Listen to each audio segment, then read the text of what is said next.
Hello everyone and welcome to Wine Raccoon. Today we have Franzia Chardonnay. This one does not have a year on it, however it is from California. For those of you who continue to watch my videos, you know that I do typically review some bottles of wine versus boxes, but in order to provide you with more quality content at a cheaper and smaller price, that is also less drunken for me. We've been going with boxes. However, as long as what is inside is the same as what's in those bottles, it shouldn't make any difference. So this one has notes of stone fruit, vanilla, and oak. So let's take this one for a spin.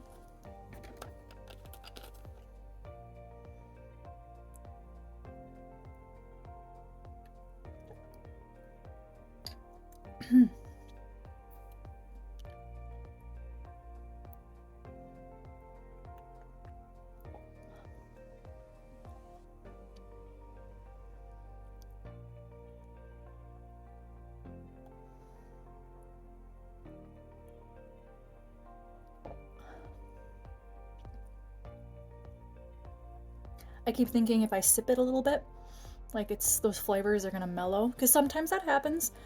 You know, you take the first couple sips, you go, oh, this is awful, but then it gets smooth. No.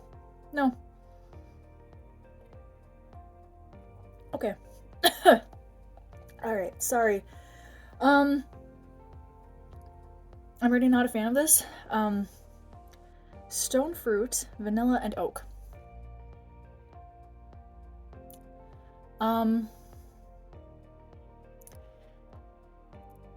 I guess on the back of the tongue and kind of an aftertaste, it just tastes like that oaky flavor is there. That's what's on the back of the tongue and what I'm really getting on an aftertaste, but it's like wet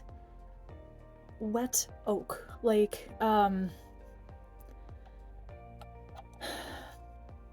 like it's been sitting out in the rain, moldy oak. It's not a pleasant oakiness. It's actually quite off-putting. Yeah, and that is the dominant flavor that really like lingers in the back of your throat.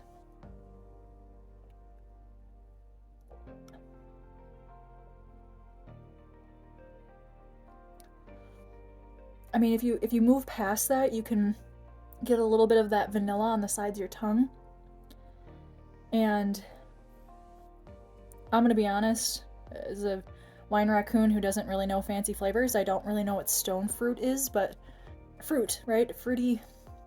I'm not really getting too much of any sort of fruit flavors, but that's because it's so overpowered by that unpleasant oaky flavor.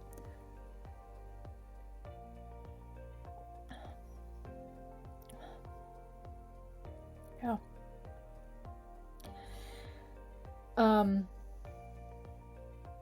Yeah, this doesn't really leave a dryness. This says that it's semi-dry. It doesn't really leave a dryness in your mouth. It's not acidic. It doesn't leave any tartness. So it might be just a touch dry, really pretty middle of the road in my opinion. But honestly, I don't really think it matters because I personally cannot get past that flavor. So I think that's all I have for you on a scale of 0 to 5, 0 being I never want to drink this again, and 5 being I want to drink this every day. I'm gonna give this a 0. I'm sorry guys, that's probably the first 0 I've given. I don't do that often, but I reserve the right to give something a 0 if I truly like never want to drink this again, and I really don't want to drink this again. So I'm really glad I got the small package because it's always worth it to try something once. But yeah, that's all I have. So maybe you disagree. Maybe you really like this one. So if you have any questions, comments, or recommendations, feel free to drop those in the comments below. And I look forward to having a sip again with you soon.